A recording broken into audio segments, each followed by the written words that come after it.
What's up, Mishpucha? Welcome back to another episode of Married to Reality. It's the Jewish Matchmaking edition. I'm your co-host, John, here with my wife, co-host and resident Gentile. It's the one and only Teresa right there. Hello, everyone. How's everyone doing?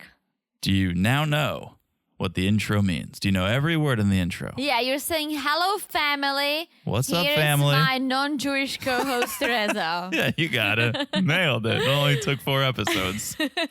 Speaking of 4 episodes, yes, this is episode 4. Yes. This will be the 4th of the week, Monday, Tuesday, Wednesday, Thursday. How exciting is that? We will now pause for the Sabbath, and we will round out this series next week, Monday, Tuesday, Wednesday, Thursday. 4 for 4. 4 for 4. 4 and 4. Guys. 4 and 4. Guys. We hope you're enjoying it. Let us know if you're enjoying it. Message us on Instagram at Married to Reality Pod. Yes. Join us on the Patreon, patreon.com/Married to Reality. Yeah. I mean, you're doing the intro. I'm just letting you do. Yeah, no, I like when you punctuate with the yeah. Oh yeah. Leave a review if you haven't. Yeah. And then now I'll let Teresa take it away. If you want to make sure you don't miss any episodes, the best thing to do is to follow the podcast, the one you're listening to right now. So just look down and smash that follow button. Guys, smash it like it's hot. Is Jackson Hole, Wyoming, one of my favorite cities in America. All right. I can get behind that. Yeah. Not as hot as Daniel's excuse for why he's late for this date with Cindy. All right, so we're going to pick up with Cindy in Tel Aviv, waiting for Daniel. Yes. And waiting.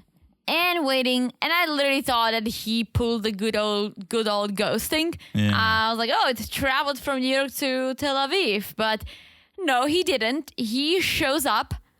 But his excuse is so dumb that he should have just said, oh my gosh, I'm so sorry. I missed the bus or I overslept. Yeah. But what he comes back with is just ridiculous. He did say I took the bus. Yeah. And then he said some old guy lost his wallet. So then I took that guy to the police station. And waited there. And then they found his wallet. That doesn't make any sense, first of all. Cindy doesn't buy it. Says the story is cringy. And I agree. Yeah. At the end of the day, how about a text? If nothing else, if you want to go along with that story, how about a real-time text? Hey, sorry, I'm at the police station. Also, if this was the true story, how long was Cindy waiting?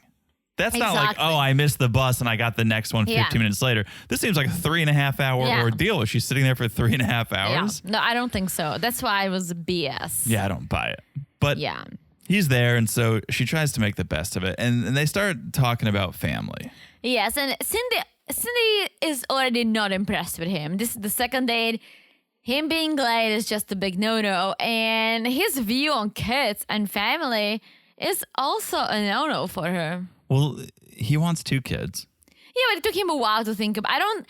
I think he wants a wife. I think he wants to be married, but I don't think he is deeply thinking about all the details like Cindy does, because the number 2 he had to think about it for a second, and he's like, 2. And I feel like that's the classic answer. If you ask anyone out there how many kids do you want to have, and if you never thought of it, you're probably gonna say 2. Maybe 1, 2, yeah.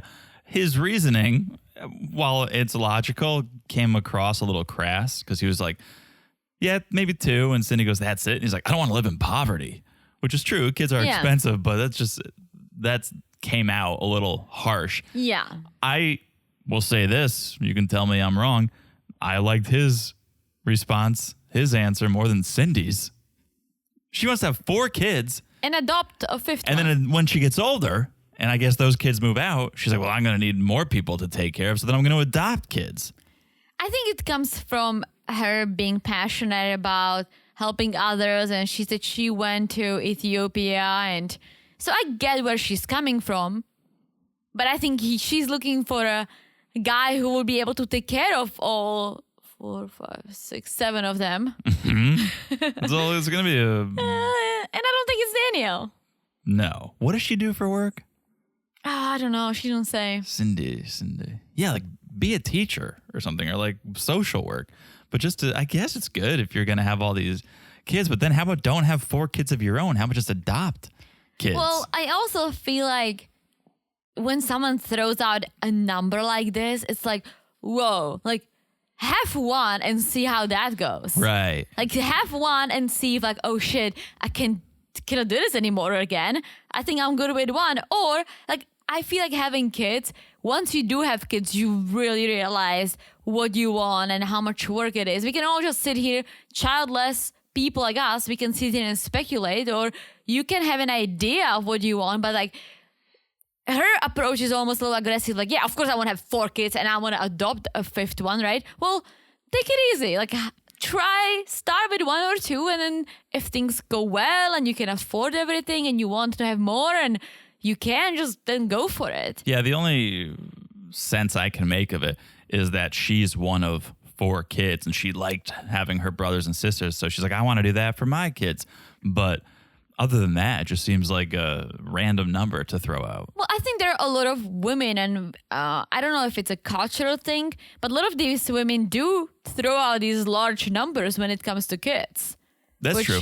Which for me, if you ask me, I would say 1 or 2. That's where I draw the line. But you're an only child, so that's your and experience. I come from a smaller family, but so do you. And I would say 2 because I come from a family of 2 children. Yeah.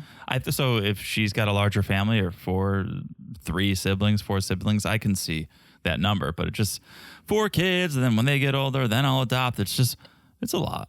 It is, but for example, my dad has 2 siblings, right? Mm-hmm. I'm the only child. I think my parents decided they didn't want to have more kids. They were fine with 1. Yeah, and I think that's where you start. Yeah, and sometimes that's when you end. Daniel is not into the idea of adopting. He says he just wants his kids and he doesn't need a tribe, right? He's happy with just his 1 or 2 children, which is not music to Cindy's ears. She thinks that's an old way of thinking and thinks that may be a dominance thing, that he just wants to have his children. So not off to a great start here, Daniel. Well, I think this is the end because Cindy said Daniel doesn't have the same values. Therefore, this is probably it. Yeah, they don't align. Yeah. But I'm going to say this, right? It's good to say what you want. But for her, it's almost like coming to Ori. Like, I know she gave Daniel a shot and it's very different. She went on a second date with him even though he wasn't really what she wanted. But throwing out there 4 kids and adopting more, that would scare me. Sure. So if you say, yeah, I'm thinking of having kids, I would like to maybe 2, 3, if we can 4, I want a big family. And I'm tired just thinking about that, but okay. Yeah, but then maybe leave the adoption out of this and see how things go. Lead with the adoption if that's important to you. If that's a big part of who you are and you want to be able to give less fortunate children a great home, then that's amazing. That's why I wonder, like, why the 4 of your own then? Just make more room for the adopted kids. Have 2 of your own and get 6 adopted kids. Sure, but she wants to she wants to adopt when she went later on. It's like, all right, well, let's not skip ahead. Let's not plan your entire life. You're not saying, oh my gosh, like within the next couple of years, I would love to adopt the child to help them out. If that's the case, that's beautiful. Definitely say it. If you're thinking, oh, in 20 years, once the kids are out of the house, I might want to adopt one. Well, maybe save it for like the 3rd or 5th date. Come on. Yeah. So we get a new day here. Aleeza's meeting up with Cindy to talk about that failed date because Aleeza wants to make sure Cindy's actually ready to be dating again. Let's not forget she was with someone for 3 years. She had her engagement dress, whatever that is. What is that? And maybe he wouldn't get her a ring. He's like, you can get a dress. Buy yourself a nice dress. Well, here's the thing. Why would you, like, for me at least, and I might be totally wrong, or maybe this is again culture, but I did not want to know when you're going to propose. So why would I buy a dress? Buying a dress means you know it's coming. Maybe it was for the engagement party. Yeah, but still you need to be engaged. No, I know. I think they were engaged. No, they weren't. You think she only had a dress? She said they started talking about marriage, and that's when things started going south. Oh, in my mind, they were engaged. She bought a dress maybe for an engagement party. No. But my mind just tries to make sense of things. No, I think they started talking about it. So in her mind, it was like, oh my gosh, like, it's going to happen, so I'm going to get engaged soon. Let me just buy a dress. Like putting a carriage in front of a horse. Yeah, it's a little strange. But all right, so Aleeza wants to do what she calls a dating detox. And that starts with talking about dating baggage, which would be, what are the negative dating experiences you've had? What are your fears about dating? And Cindy says, everyone has the fear of being hurt again. So she's been hurt this once. She knows what that feels like. And her fear is that it's going to happen again. And here's what I was saying however many episodes ago. She said it was a mutual split. We grew apart, right? No, the ex decided they weren't compatible. That's her concern. That's going to happen again. And that's what I said the first time we talked about this. There's no growing apart here. Someone has to say, nah, this isn't for me. You went and you bought an engagement dress. You're clearly in. She wanted it to happen. Her boyfriend, fiance, whoever he was at the time, did not. Yeah. So I think that's what's getting in her head right now as she tries to get back on the dating scene. And then help me out here, because did Aleeza say maybe her ex is her person? So she basically said there is a big large percentage of people who break up get back together. 35%. Yeah, but it's on a different timeline. Maybe down the line, like 5, 6, 7 years from now, right? Okay. But that's not what Cindy wants. Cindy wants someone now. So we should not be sitting around waiting for her ex, potentially 35%, come back, because she's basically saying, if it didn't work out now, it was for whatever reasons, they might get the result. Maybe people mature and realize that's what they really wanted, right? Sure, maybe he wanted one kid, but then in a few years he'll realize, no, you know what, I do want 4. Yeah, and adopt one. But there is no time to wait. So Aleeza's saying, we don't want to sit around and wait. We want to find her someone who's compatible with her now. Okay. But just to add, Cindy's problem is that she is dwelling on the ex. She says, I want to have the same feeling. I want to feel the same as I did with my ex, which is bad because, that means you're still hung up on your ex. It's been only 8 months. And it means you're going to compare everything to your ex. Yeah. Not good. All right. Let's travel to one of our favorite cities. Jackson Hole, Wyoming. Yes, we're snowboarding with a friend. I think Sarah. Yeah, it's Noah's friend. Yes. And Noah's filling her in on a potential match of his, Ileana. Yes, and here we go. He has a son in Israel. This was big news. This was quite the bomb drop for us to find out. And I feel like it's interesting because obviously he was married before and he has a kid. That's fine, but the fact that he has a kid in Israel, it's not like I don't want to say baggage, but it's not like, oh man, he has a split custody every other weekend. There's going to be a child, right? He has to see and communicate with his ex. Like, that's not it. He doesn't see his son that often. They talk on WhatsApp every single day, but it's not like you will become a stepmommy. No, and I don't know that that's all there is to think about.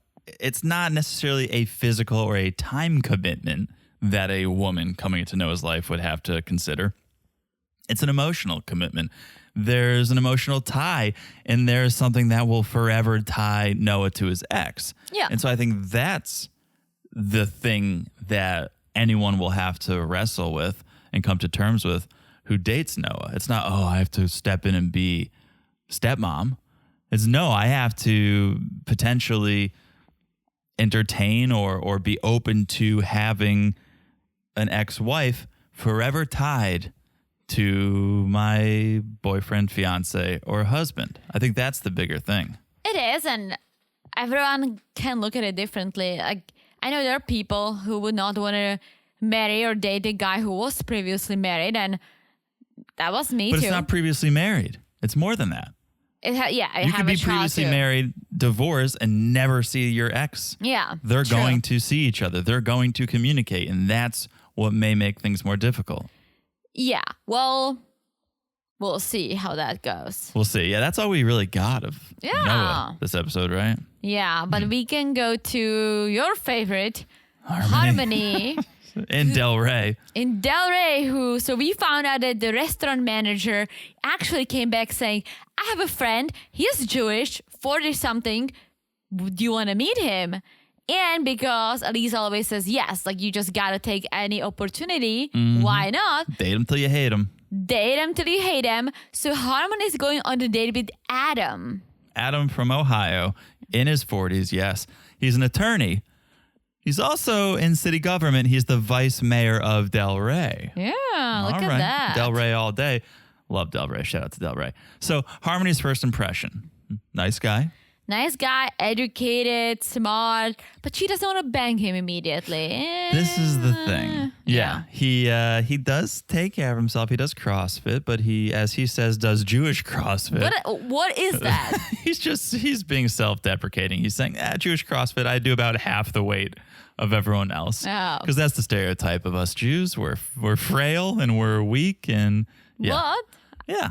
Not me. Look at this over here. I just got back from the gym myself, but You're doing your own Jewish CrossFit over there at the gym. Yeah, but it's not a love connection. It's as Harmony says, a nice guy, but missing the oomph. Yeah. So speaking of nice guys and potential. But let me just go back to this because again, I just want to be fair because you want to shit on Ori. I don't want to shit on Harmony here because I think it's important to be attracted to the person. She goes, literally, she's telling the camera, speaking about Aleeza, literally, just find me someone I want to have sex with. Imagine if a guy said that. Can you imagine if Ori said that? Literally, find me someone I want to... say that. Not even that crass. He was like, oh, I just want to be attracted to her, blue eyes, blonde hair. Yeah, I'm picky. Harmony literally said, find me someone I want to have sex with. Yeah, but I think she was joking. I think she's way more open. Well, and I'm not giving Harmony shit because I think it's important to want to have sex with the person. But you're just so hard on Ori. Because Harmony is not an asshole. Harmony has an open mind. She gives people a chance, even though maybe there is nothing to it, right? She has an open mind and she doesn't say, okay, I want someone who's like super hot, super young with all these apps and everything. And she's like, well, I just wanted to bang someone. And I think that's very like, she wants to like that person. That's fine. She's not telling her exactly what she wants him to look like, right? She keeps her mind open and jokes about it, sure. But Ori, just the way he talks about women and what he wants, and as I said, I don't think he has a lot to offer, which I think Harmony does. Okay. And there is a big difference. All right. Okay. Well, she goes on another date. New guy, Ben, who she's thinking is a bit more of a hottie. She's a little bit more attracted to Ben. Dark hair, likes the features, 6 feet tall. She says maybe not the dream guy, but close enough. Yeah, so they're doing this flower school. I don't like this. I don't like it either. I like a lot of crafty dates. I love a good paint night. I like a pottery class, sip and spin. But I don't know about the flower arrangement thing. Me neither. But it's very pink and colorful, which is... That's right, up Harmony. That's Harmony, yeah. First impression, Ben's first impression of Harmony. She's beautiful, bubbly, happy. Might be on mushrooms, maybe. I don't know. And Harmony goes, all right, here's a game. Every time you put a flower in the bouquet, you can ask me a question. So for some reason, Harmony starts and she's like, well, breaking all the rules again. What was your longest relationship? And so for someone in his 40s, he says 18 months. So this 4 years ago. I'm not good at math. You guys know. If you guys have listened to this podcast at all, you know I'm not a mathematician over here. But I try to do the work, and I've tried to crunch the numbers.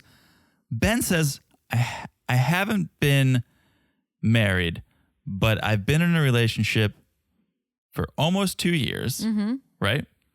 4 years ago. But then he says, it was during COVID. Oh, I know. And we realized we weren't perfect for each other. Okay, COVID wasn't 4 years ago. No, and this is 2022. And I bet it was filmed at least 6 to 12 months ago. Well, I think so because Ori was talking about getting married in a year in summer 2023. So maybe you were together for 2 years, but it was probably like a year or two at most ago. No, it actually makes total sense. 2022. He says he was in a relationship 4 years ago, which brings us to 2018. being together for 2 years brings us to the beginning of COVID when everything shut down and people got stuck at home. And he said it just didn't work out. But he said they were together during COVID. You think it ended the first month of COVID? Maybe. Or the second month of COVID. Yes. Like, I can see that. Like, we know people who broke up during COVID. Oh, yeah. Oh, for and sure. it's like, all it takes is imagine like if you have a okay relationship, but you love that you both get out and you go to work and you basically spend the dinners at home, you sleep, and then on the weekends you go out with your friends and your significant other has her own plans. And you go from this to being together 24/7 because there is a worldwide pandemic and you cannot go anywhere because you don't know what's going on. Yeah.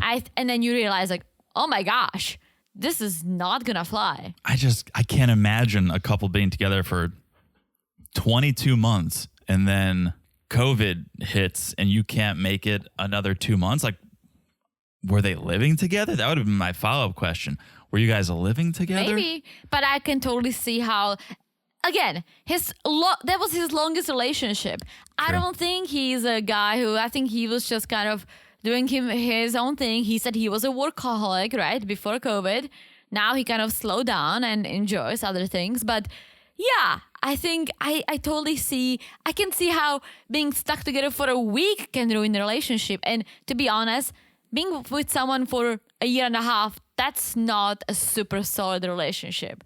It could be the start of one. It could be, but it was the end of this one because after a year and a half, if you couldn't stand a person to be with them 24/7, and I can see how that happens, then yeah, his timeline checks out for me, and I'm much better with numbers. All right. Well, okay, good. Because let's be easy on Ben here because Harmony says this could be a match. I like Ben, but I don't think he likes her that much. Interesting. Well, Harmony says the sparks TBD. He's not the bad boy I'm looking for. He's the good guy. But maybe I need to be more open to the maybes, she says. So who knows? This is the best so far. Yeah. For Harmony. All right. And let's go to let's go to Teresa's favorite. Yeah, and it just this date really kind of sealed it for me that Ori is an asshole because he goes on a date with Karen, right? Karine, I think. No, it's Karen. It's spelled Corinne, but it's Karin. Uh-huh. It's Karine. It's pronounced Karine, I believe. Karine, okay. And Karen is beautiful. She has reddish hair. Uh-huh. And which, if I'm going to be an asshole too, like Ori, that's not blonde. But I think a lot of people, like if you tell me you wanted blonde hair, blue eyes, and there is a girl with red hair and blue eyes, well, what's going on? What's going on, Ori? he got the blue eyes at least. Yeah, and she does look like a model. She's a beautiful girl, right? Yes, and lighter features. Red is not brown or black hair. Yeah, so she speaks Hebrew. She speaks English. So check for him, right?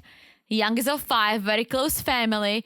But here is the thing why I know they're not going to make it to the chuppah. Okay. Because she's a lawyer. She is a girl who works her ass off. She is a businesswoman. And then you have the Ori, who, I'm going to bring it back, is very complicated, wants all these things, yet he lives with his parents. Yeah, I know, but this is why I think it might work. And I'm such an Ori apologist on this podcast, but Karine is very family oriented. Her family also has a family business, right? She says everyone lives within a 10-mile radius. I know Ori's family lives within like a 10-bedroom radius, but she gets it. I think if there's anyone who's not going to be turning their nose up at Ori's lifestyle, it would be someone like Karine who understands the values and the power of family. But also someone, I'm telling you, like, I don't think she said she likes him. Ori is like head over heels. He very attracted to her. But again, I'm gonna bring you back to the fact that she is a lawyer. She is a hard worker. But I don't like I don't like that you're saying Ori's not hardworking. Just because his family employs him doesn't mean he doesn't bust his ass. Oh, it's not the employment. But it's the living on his mom's nip. I'm telling you. How can you say that? Just because he lives at home doesn't mean he doesn't bust his ass when he goes to work. That's not the point. You said she's a hard worker. He's not. You don't know how hard he's working. No, I said she's a hard worker. I think she does things for herself. I think Ori, lives on his mom's nip. He said it's very important what mom thinks. It's super important that maybe if the girl wanted to live with me and mom. No, mom said that. And mom also wanted a Moroccan who Ori is not entertaining. Because there are no blonde girls in Morocco, right, as far as I know. So he's not just doing everything to appease his mom. He's being his own person. Yeah, for you guys, I don't know if you dated a guy that looked like Ori or something, or a guy named Ori, but like not. You've got something personal against Ori. I just don't like him. Okay. And I can choose not to like him, and I really hope that Karin will not like him. Okay, well, the one thing I think that may make it so they don't reach the chuppah is the fact that Ori eats bacon, and Karin is like, "How dare you? How Jewish are you?" But they had this playful banter. Like I could see them working. They were both smiling. They were both laughing. There was chemistry. Although he did end the date with another bad joke where he tried to make out with himself, like Jim Carrey in The Mask or whatever movie that is. But they seem to get along. That was Ace Ventura. Was it Ace Ventura? They seem to get along pretty great. And I can see them going on a couple more dates. Okay. I just don't see them making it to the chuppah. All right, let's see. And I also think that Karin wears the pants, and I feel like maybe, huh? I feel like if anything, he would be the one staying home with the kids. He would be the one cooking dinner every night, and she would be the one wearing the pants because she goes like, no, like if I have kids, my kids are not going to eat bacon, period. Like she knows what she wants, which is great. And I think if anything, if they make it work, it would be because somehow they make it work. It would be because Ori just gonna do anything and everything she wants. And he will, because all he cares about is that he's attracted to the woman. Yeah, so I don't know. I'm not saying it's going to be a great relationship, but it could work. Yeah, we'll see. I don't think it will. All right. Let's go to our next single. We got Dani coming up next. Paddleboard date with Shawn. Yeah. They are in California. They've been hanging out a lot, spending a lot of time together. And Dani confirms Shawn really is the male version of me. Yeah. Shawn's like, I can't believe you said tequila soda lime last night. I think Shawn might be her new best girlfriend, but I don't know if this is going to be a love connection. Well, that's what Dani says too. She's like, I don't know if I want to necessarily date someone who's exactly like me. Plus, he lives in Hawaii and he has to go back. And Hawaii to Miami, damn, that's a long flight. That's like a Pitbull song. Yeah. It is long. They could be friends. They could maybe hang out and vacation together. She could go visit him in Hawaii, but their ideal cities don't align. No, he doesn't like Miami. He doesn't like Miami. Their lifestyles don't align, right? She's a partier. She's out till 4 a.m. He's more of a morning person. So while getting closer, getting warmer, Aleeza, I don't know that this one's going to work out either. No, let's see. She deserves someone great. I think Shawn is pretty great, but I don't think he's for her. No. So then we get a new single where we mentioned on the top of the show, and you probably guys, if you didn't watch it, you just listened to us, you were probably like, who? I think we may have mentioned it last episode. Maybe. Well, it's Fay. Fay's 28 from New York. Oh, turning 29, as most 28-year-olds do. She's like, I'm 28, turning 29. And so she started her own company, helping Orthodox Jews with mental help. She started, her company's called OK Clarity. A little bit of a ripoff there. Really? Well, OK Cupid. I'm like, OK Clarity. It's like, okay, not originality. That's what it is. But she's doing her own thing. And we have Aleeza visiting and meeting also her mom, Rachel. And that's where I think it's okay that she lives at home with her family because she's Orthodox Jewish. Yeah. And they have certain rules they need to follow as far as I understand. And I think one of the rules is that the women live at home until they meet their husband. You may be right. If there's one sect of Judaism I'm not that familiar with, it's Orthodox. But yes, it seems that way. And Faye told us, like, I'm 28 and for my religion, for being Orthodox, it might be a little late, a little too old to be single. I don't feel like I'm old. I do my own thing, but I want to be married. And that's why I feel like it's fine, because a lot of these women probably get out of their parents' houses when they're like 20, 21, 22, because that's when they meet their match. Yeah. Yeah. And Aleeza almost relates Yes. with Fay because they had a similar upbringing. So there's that too. And yeah, as we said, Mother Rachel's there in the beginning, but then she excuses herself and she's like, I'm going to let you guys speak alone. And so Aleeza and Fay talk, and we hear what Fay is looking for. Someone with good character, someone optimistic, positive, generous, humble, same religious values, which means praying 3 times a day. Yeah, she's very Orthodox, and she's not Hasidic. No, she describes herself as from, which is devoutly religious, is the way she describes it. Yes, and she also is not into the whole touching thing. What is it called? Do you remember? No, I'm not familiar. I don't, but you remember we talked about it on one of the previous episodes that there is no touching, not even touching someone else's hand before marriage. The first time your skin touch is at the chuppah. Mm-hmm.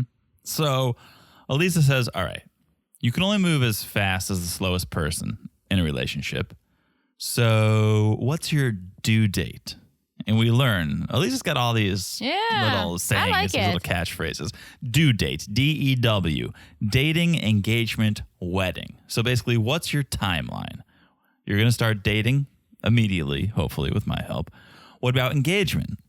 And Fay says, fastest 3 months. Seems very fast for us, but that's what I'm saying. Yeah, they live by different rules. Wedding, well, that could be as fast as 2 to 3 months, as fast as the parents can make it happen. So basically, Aleeza does the math, thankfully, because I could not. 9 months from dating to wedding. Yes, which based on what Fay said would be 6 months, but I guess there is a 3 months wiggle room. A little room, to find that right person. Yeah, so from 0 to 9 is basically from meeting to touching. From meeting to marrying. Yeah, skin to skin at 9 months. Skin to skin, 9 months. Yeah. So let's see. I like Fay. We hope she finds. Yeah, I like her name a lot. Fay. Yeah. Hope she finds the one. So that's episode 4. We will now relax because it is the Sabbath coming up. Oh, yeah. And then you will get episodes 5, 6, 7, and 8 next week. Monday, Tuesday, Wednesday, Thursday. So a little something to look forward to. All right. Absolutely. In the meantime, make sure you're following the podcast at Married to Reality Pod. Join us on Patreon if you want even more content. We're doing Love in Paradise over there, patreon.com/Married to Reality. Please follow the podcast right here. So when we do drop those next 4 episodes, or when we drop anything, you'll get it immediately. It'll come right to your device. It's so easy to follow the podcast. Just look down and smash that follow button. Guys, smash it like it's as hard. Yes. Help me out. This show. I say it all the time, but yes, this show, guys, this show. Definitely not Ori. Definitely not as hot as Ori. No, definitely not as hot. Smash like it's as hot as the show, because I think it's the nostalgia for me. But I love popping this show on and seeing not all, but a lot of the little traditions I would do, the foods I would eat. You get those scenes in the beginning. They always open up. It's a couple at a deli or it's the bagel shop. And I'm like, yep, I know that. I remember that. So yeah, smash like it's as hot as this show. And please leave us a review. If you guys haven't left us a review, we love the love. We love the love. And if you leave a 5-star review, we will read it on our 90 Day Fiancé podcast, our Monday night podcast. So if you rate and write something, we'll read it. All right. That is that. We will bid you a shalom until next time. So thank you for listening. I think I've said it all. Have you said it all? I've said it all, and shalom. All right. We'll talk to you guys soon. Bye-bye. Bye-bye.